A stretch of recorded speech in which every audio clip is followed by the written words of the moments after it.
We flooded very early, so we flooded 3 days into the event. We were aware that there was a lot of rain coming, but we had no idea of how much and how it was going to impact it.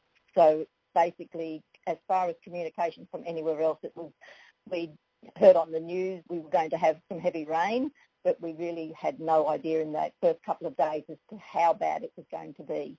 Because I think most of this area that we were in was an area that really didn't get any real mention of anything. Well, I'm not computer literate, so I don't go on the internet. So I was basically relying on what I could get from the TV or the newspaper.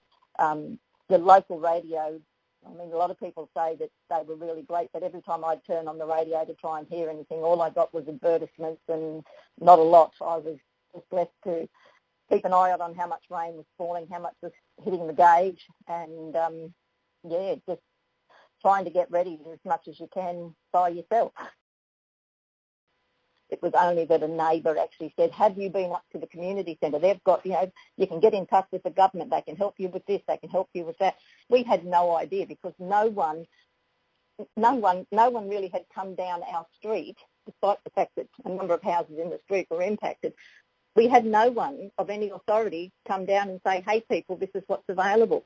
This is where you can go. We had no idea. No letter drops, no nothing. We were not aware that there was actually a community centre, that they had set up a whole lot of support, and that was in place for a number of days before we even found out it was there.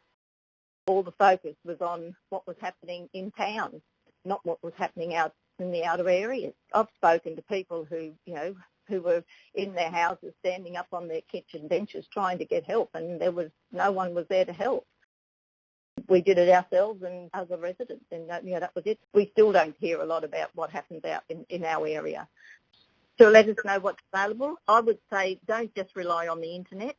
Newspaper, things in the newspaper, more on the local radio, and possibly even letter drops, because there are a lot of older people who don't access the newspaper, who don't have the internet, so that at least if it's put in our letterbox, we can all get that information.